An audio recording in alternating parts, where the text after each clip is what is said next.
Hello friends, स्वागत है आपका हमारी इस वीडियो में।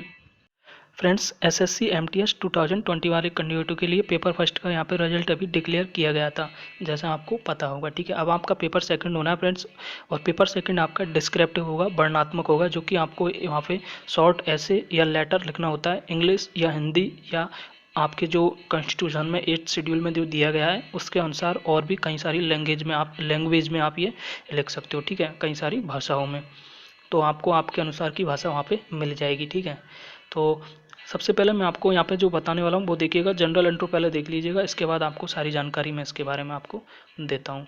सबसे पहले पेपर ये डिस्क्रिप्टिव होता है, ये आपको पता होगा अच्छे से फ्रेंड्स। इसके बाद जो होता है, आप यहाँ पे लेटर लिख सकते हो, ऐसे लिख सकते हो।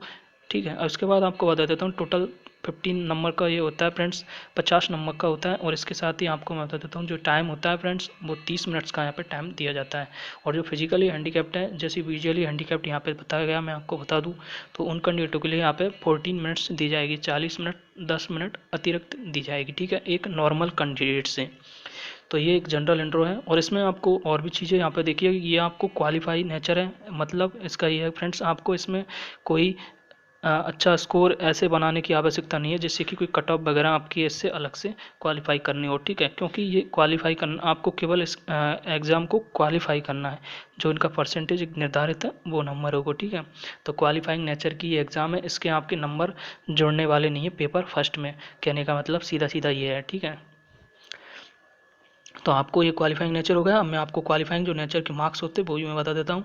आप रिजर्व कैटेगरी से हो तो आपके लिए 1700, यहाँ पे देखिए 17.50 नंबर की आवश्यकता होती है आउट ऑफ 50। ठीक है, 50 क्वेश्चनों में 50 नंबरों में से आपको 17.50 नंबर यहाँ पे लाने होते हैं। ठीक है, और ये आप रिजर्व कैटेगरी से हो। ठीक है, ST SC OBC इस तरीक़ा से। ठीक है, और जनरल वाले जो कैंडिडेट है उनके लिए आपको मैं बता देता हूँ, जो अनरिजर्व है उनके लिए यहाँ पे 20 नंबर की आवश्यकता होती है उनको इस एग्ज़ाम को क्वालिफाई करने के लिए। ये मिनिमम मार्क्स है फ्रेंड्स, और उसके अनुसार बाद में जो भी आपका पेपर कैंडिडेटों के हिसाब से रहता है स्कोर, उसके अनुसार थोड़ा बहुत ऊपर नीचे ही कट ऑफ चला जाता है। ठीक है, तो ये क्वालिफाइंग नेचर हो गया, ये आपके मार्क्स हो गया जो मिनिमम आपके होते हैं। और इसमें जो ऐसे और लेटर होता है वो लगभग 500 आप यहाँ पे देखोगे फ्रेंड्स। आपको जो निबंध लिखना होता है वो 500 शब्दों में लगभग लिखना होता है, और 250 शब्दों में आपको यहाँ पे लेटर लिखना होता है। ठीक है, अब आगे चलते फ्रेंड्स, यहाँ पे देखिए जो लेटर होता है फ्रेंड्स, यहाँ पे आपको लेटर जो होता है वो दो फॉर्मेट में मिल सकता है। एक तो आपको यहाँ पे फॉर्मल में, दूसरा इनफॉर्मल में। औपचारिक और अनौपचारिक दोनों तरीक़ा से होता है। अब सबसे पहले आपको मैं बता दूँ, जो औपचारिक लेटर होता है फ्रेंड्स, कहने का मतलब फॉर्मल, इंग्लिश में फॉर्मल बोलते हैं और हिंदी में औपचारिक बोलते हैं। जो फॉर्मल लेटर होता है फ्रेंड्स, ये ऑफिशियल होता है, आधिकारिक लेटर होता है। ठीक है, जैसे किसी ऑफिस को आप इसे लिखते हो। ठीक है, किसी पत्रकार को लिखते हो, संवाददाता, जैसे कि मीडिया में आपको, सॉरी, पत्रिका में आपको कोई अपनी रिपोर्ट छपवानी है किसी कानून व्यवस्था को लेकर, तो इस तरीक़ा के होते हैं, ये फॉर्मल लेटर होते हैं। और अनौपचारिक जो होते हैं, इनफॉर्मल, ये अपने फ्रेंड्स रिलेटिव वगैरह को लिखे जाते हैं। ठीक है, आकस्मिक अपनी जानकारी के लिए। ठीक है, तो इस तरीक़ा की ये जनरल इंट्रो था। और फ्रेंड्स, मैं आपसे वादा करता हूँ, अगर आप मेरे जो बताए गए नियम के अनुसार जो भी मैं कंडीशनें बताता हूँ फॉलो करते हो, आप 100% इसको एग्ज़ाम को क्वालिफाई करोगे। और क्वालिफाई करने के साथ साथ ये भी बता देता हूँ कि आप अच्छा स्कोर भी इसमें करोगे। जैसे कि यहाँ पे 50 नंबर होते हैं फ्रेंड्स, तो आपको मैं बता दे चलता हूँ, अगर थोड़ा भी अगर किसी ने समझा तो 35 नंबर प्लस नंबर आप यहाँ पे लेके आओगे, ये मेरा दावा है फ्रेंड्स, क्योंकि मैं 2 बार करके क्वालिफाई कर चुका हूँ और मेरा स्कोर इतना इससे प्लस में रहा था हर बार ही। ठीक है, तो देखिएगा, अब इसके लिए आपको क्या करना होगा, मैं आपको यहाँ पे सबसे पहले जो होता है इनफॉर्मल जो लेटर, सॉरी, जो फॉर्मल लेटर है औपचारिक, उसका मैं आपको यहाँ पे फॉर्मेट बताऊँगा। ठीक है फ्रेंड्स, फॉर्मल लेटर का मैं आपको यहाँ पे फॉर्मेट बताने वाला हूँ, औपचारिक का, जो कि आपको सबसे इजी रहेगा और हमेशा एग्ज़ाम में आता है फ्रेंड्स। ठीक है, और इस फॉर्मेट अगर फॉलो करते हो आप, तो आप यहाँ से क्वालिफाई करे बगैर नहीं जाओगे, ये मेरा दावा है। अब यहाँ से आप देखिएगा फ्रेंड्स, मैं आपको थोड़ा दिखने में प्रॉब्लम हो सकती है, मैं आपको जूम करके बता देता हूँ। सबसे पहले देखिए, आप ये फॉर्मल औपचारिक जो लेटर है उसके बारे में आपको, आप अपना कोई भी एड्रेस, सबसे पहले ध्यान रखने बात यह है कि अपनी तरफ से कोई भी आप यहाँ पे एड्रेस नेम वगैरह फिल नहीं करोगे। ठीक है, अगर पेपर में आपको दिया है तो वो फॉलो आपको करना है, नहीं तो फर्स्ट में आपको जो इंट्रो लिखना है, यहाँ पे देख लिए ये आपको इंट्रो लिखना होता है, क्योंकि आप जिस जगह बैठे हो वो परीक्षा भवन है, ठीक है, और वो आप अगर जयपुर में एग्ज़ाम दे रहे हो तो जयपुर, या कहीं और जगह से आप एग्ज़ाम दे रहे हो तो वहाँ के लिए आप ये लिख सकते हो परीक्षा भवन जयपुर, ठीक है। ये एक फॉर्मेट है, इस फॉर्मेट में ही आपको औपचारिक लेटर लिखना है। और मैंने दोनों बार औपचारिक लेटर लिखे और इसको 35+ नंबरों से क्वालिफाई किया था। वैसे 40+ थे, लेकिन आप मान के चलिए आपके इतने नंबर तो बन ही जाएंगे, ठीक है। अब यहाँ पे देखिए आपको जो सेकंड होता है, जैसे कि आज की डेट मैंने इसमें डाली है, तो आपको अगर वहाँ पे कोई डेट नहीं दी गई है तो आप इस डेट को वहाँ पे मेंशन करोगे। और जैसे कि मैंने इसमें मेंशन किया सेम इसी तरीक़ा से सबसे पहले आप देखिए यहाँ पे मैंने कोई कॉमा का यूज नहीं किया है जयपुर के बाद में, और मैंने मार्च के बाद में कॉमा का यूज किया, जो कि आपको कॉमा का यूज करना है फ्रेंड्स। ये ध्यान देने वाली बात है, क्योंकि ये फॉर्मेट ही आपको पास कराता है इजीली, इसी के नंबर आपको पास करा देते हैं। बाकी आप बीच में कुछ भी भरिए, लगभग आपके हिसाब से, आपके दिमाग से, अगर आपको याद नहीं है तो ठीक है, लेकिन ये चीज़ें आपको ज़रूर फॉलो करनी है, जिससे कि आप क्वालिफाई कर जाओगे, मेरी गारंटी है।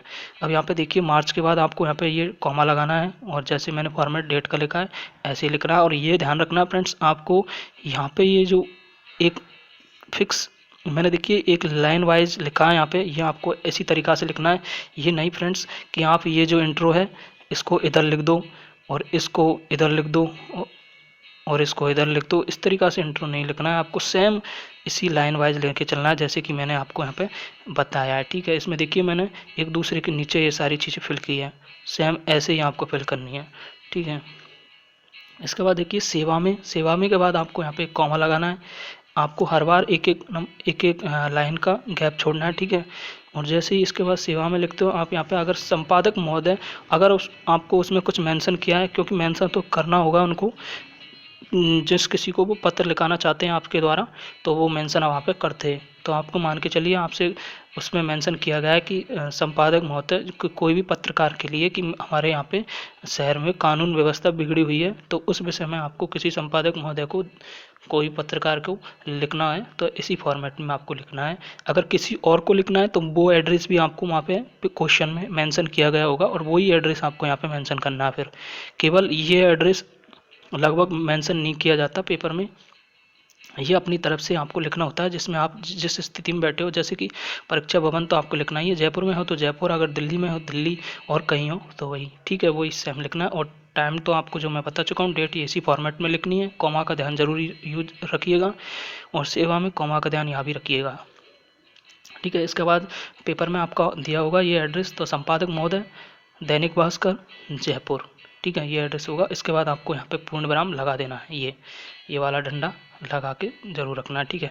और यहाँ पे एक चीज़ ध्यान रखिए, जो जयपुर मैंने इस जगह यूज किया, अगर हो सके तो आप यहाँ पे यूज कीजिएगा, यहाँ से शुरू कीजिएगा इसको, ये ज़्यादा बेटर होता है, ठीक है। मैं थोड़ा पीछे कर गया इसको, आपको ये ध्यान रखना है, ठीक है।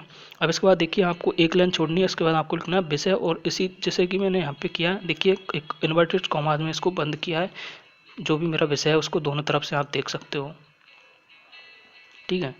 इसके बाद मैंने लिखा बिगड़ी हुई कानून व्यवस्था के संबंध में, इसके बाद मैंने फिर पूर्ण विराम यहाँ पे लगाया, ये आपको ध्यान रखना है, ठीक है। टाइम आपका ज़्यादा लग रहा होगा वीडियो में फ्रेंड्स, लेकिन मैं आपको जो बता रहा हूँ, अगर आपने ये फॉलो कर लिया केवल एक ही वीडियो से, इसी फॉर्मेट में आपने जो मैंने लिखा हुआ है यही आपने अगर बार बार रिपीट कर लिया, चाहे बीच का आप कुछ भी लिखे उसमें बाद में, ठीक है, तो मेरी गारंटी फ्रेंड्स आप इसको क्लियर कर पाओगे। क्योंकि मैं केवल जब तैयारी किया था तो मैंने ये फॉर्मेट याद रखा था, इसके बाद में मैंने कुछ भी इसके बारे में याद नहीं रखा किसी भी विषय में, ठीक है। बाद में मैंने मेरे दिमाग से, जैसे कि आप अपना दिमाग यूज कर सकते हो, कुछ भी इसमें फिल कर सकते हो, ठीक है। लेकिन एक तो हेड राइटिंग आपकी साफ होनी चाहिए फ्रेंड्स, ये बहुत ज़्यादा मैटर करता है इसमें है। और इसमें आपको यहाँ पे कोई भी काटापासी, जैसे कि काटापासी से मतलब फ्रेंड्स आपको यहाँ पे किसी शब्द को लिखने के बाद क्रॉस नहीं करना है, मैक्सिमम ये ध्यान रखिएगा, ठीक है। इसके बाद आप देखिए मैंने जो फॉर्मेट यहाँ पे फॉलो किया आप करना, इसके बाद आपको एक लाइन छोड़नी है, फिर आपको महोदय के बाद फिर से एक कॉमा लगाना है, कॉमा के बाद में फिर एक लाइन छोड़नी है, फिर आपको लिखना है ये जनरल इंट्रो, ये लिखना ही होगा आपको। मैं आपके लोकप्रिय समाचार पत्र के माध्यम से, अगर आप किसी समाचार पत्रिका वाले को लिख रहे हो, किसी संपादक को लिख रहे हो, तो आपको ये फॉर्मेट लिखना होगा, मैं आपके लोकप्रिय समाचार पत्र के माध्यम से। अब इसके बाद जो भी इंट्रो आपको फिल करना है वो मैं आपको बताता हूँ, अभी देखिएगा, ठीक है। ये एक फॉर्मेट है, जितने में भी इंट्रो आता है उसके बाद आपको जहाँ भी खत्म होता है, जैसे कि मान लीजिए यहाँ पे खत्म होता है, तो आपको लाइन नहीं छोड़नी है, आपको फिर अगली लाइन से ये शुरू करना है, तो वो करीबन यहाँ से आपको शुरू करना है, ठीक है। वो मैं आपको समझाता हूँ। अभी देखिए मैंने पूरा लिख के रखा है, वो भी मैं आपको बताता हूँ। इसके बाद आप यहाँ पे देखोगे फ्रेंड्स, मैंने यहाँ पे जो गैप दिया इसमें भी इंट्रो लिखा, वो यहाँ पे खत्म हुआ, वो छोड़ दिया। इसके बाद मैं यहाँ से शुरू करता हूँ, आता है श्रीमान से नम्र निवेदन है कि, तो वो सारी चीज़ें, ठीक है। अब आगे आप यहाँ पे देखिए मैंने इधर लिखा था फिर, क्योंकि आप भी अगले पेज पे जा सकते हो, कोई प्रॉब्लम नहीं है फ्रेंड्स, ठीक है। अगले पेज पे जाने की कोई मना नहीं है आपको। वहाँ पे 3-4 पन्नों की, जो भी ज़्यादा की भी हो सकती है, 8 सॉरी करीबन 8 पेज की होती है वो कॉपी, वो आपको दी जाएगी, ठीक है। और इसी आपको कॉपी भी यही मिलेगी, आपको कोई ब्लॉक्स वगैरह की कॉपी नहीं मिलेगी, ये भी ध्यान रखिएगा। आप सोचते हो कि अगर ऐसी लाइनिंग में नहीं है, ब्लॉक्स में होगी, तो वो ब्लॉक्स में नहीं होगी, मैं पहले ही बता देता हूँ आपको, क्योंकि मैं 2 बार दिया हूँ तो मुझे पता है, ठीक है। इससे पहले का दोनों बार मैं क्रैक किया था, ठीक है। तो यहाँ पे आप देखिएगा, इसके बाद लास्ट में धन्यवाद, धन्यवाद के बाद पूर्ण विराम, फिर आपको यहाँ पे जो लिखना है, इस चीज़ का ध्यान रखिएगा, अपना नाम यहाँ पे आपको अपनी तरफ से नहीं लिखना है, ठीक है। ये आपको मेन ध्यान रखने योग्य बात है। यहाँ पे आपको अगर पेपर में क्वेश्चन में अगर नेम दिया है तो वो लिखना है, नहीं तो आपको प्रार्थी कै खे गए, अगर आप इंग्लिश में लिखते हो तो आपको यहाँ पे कै खे गए की जगह आपको लिखना होगा ABC, ठीक है। अब आप देखिए कंप्लीट फॉर्मेट, ये जो मेरे द्वारा लिखा गया आपके लिए मैंने यहाँ पर रखा है, देखिएगा सेम वही है फ्रेंड्स, उसी फॉर्मेट में है। परीक्षा भवन जयपुर, इसके बाद मार्च के बाद आपको कॉमा बताया था, सेवा में कॉमा बताया था, यहाँ पे बताया संपादक महोदय दैनिक भास्कर जयपुर के बाद मैंने कॉमा बताया था, और यहाँ पे आपको कोई कॉमा नहीं लगाना है इस वाले में, ठीक है। यहाँ पे आपको पूर्ण विराम लगाना है जयपुर के बाद, इसके बाद विषय, इसके बाद आप यहाँ पे देखिए इन्वर्टेड कॉमाज में इसको बंद किया मैंने, कितना इतना बिगड़ती कानून व्यवस्था, ठीक है, के संबंध में। फिर इसके बाद पूर्ण विराम, आप इसको याद भी रख सकते हो फ्रेंड्स, क्योंकि लगभग ये आता भी है। महोदय, महोदय के बाद फिर एक लाइन का गैप छोड़ के, आपको पता है महोदय के बाद कॉमा, इसके बाद एक लाइन का गैप छोड़ा, ठीक है। इसके बाद फिर मैंने देखिए फ्रेंड्स, सारा कुछ मेरा एक ही लगभग, इससे आगे पीछे नहीं हुआ, ये आपको ध्यान रखना है। ये एक बॉर्डर है आपका, और इस बॉर्डर की से ही आपका लगभग स्टार्ट होना चाहिए। मेरा थोड़ा फिर भी यहाँ पे देखिए काफ़ी पीछे हो गया था ये इन जगहों पे, बाकी यहाँ पे तो लगभग सेम ही था। तो ये आपको ध्यान रहा, एक ही बॉर्डर से आपको स्टार्ट करना है ये, ठीक है। और इसके बाद आप यहाँ पे देखोगे, मैं आपके लोकप्रिय समाचार पत्र के माध्यम से प्रशासन एवं नगर के उच्च प्रशासनिक अधिकारियों का ध्यान नगर में बिगड़ती हुई कानून व्यवस्था, ये मैंने इन्वर्टेड कॉमाज में रखा है, की और आकृष्ट करना चाहता हूँ। इसमें कहा गया है कि फ्रेंड्स मैं आपका ध्यान कानून व्यवस्था, जो बिगड़ती हुई कानून व्यवस्था नगर की, उसकी ओर आकृष्ट करना चाहता हूँ आपके समाचार पत्र के माध्यम से, ठीक है। जो भी कोई उच्च प्रशासनिक अधिकारी है वहाँ का, उस नगर का, उनका ध्यान इस ओर करने के लिए, ठीक है। तो फिर मैंने यहाँ पे देखिए कंप्लीट होने पर पूर्ण विराम रखा, ये तो मेरे से मिस्टेक हो गया, इससे रहने दीजिए, ठीक है। यहाँ पे पूर्ण विराम, इसके बाद मैंने अगला जो शुरू किया फ्रेंड्स, जस्ट यहाँ से शुरू नहीं किया मैंने, यहाँ से शुरू किया, ठीक है। उसकी जस्ट अगली लाइन से, लाइन यहाँ पे आपको नहीं छोड़नी है, अगली लाइन से, लेकिन करीबन इतनी दूर से, ठीक है, हाफ के बाद से। श्रीमान, हमारे नगर में हाल ही के दिनों में लूटपाट, चोरी और महिलाओं से छेड़खानी की घटनाओं में काफ़ी वृद्धि हुई है। इसके बाद मैंने पूर्ण विराम रखा है, वृद्धि हुई है। जनता में इतना भय है कि घर से बाहर निकलना मुश्किल हो गया है। इसके बाद पूर्ण विराम, साथ ही महिला, यहाँ पे देखिए साथ ही महिला,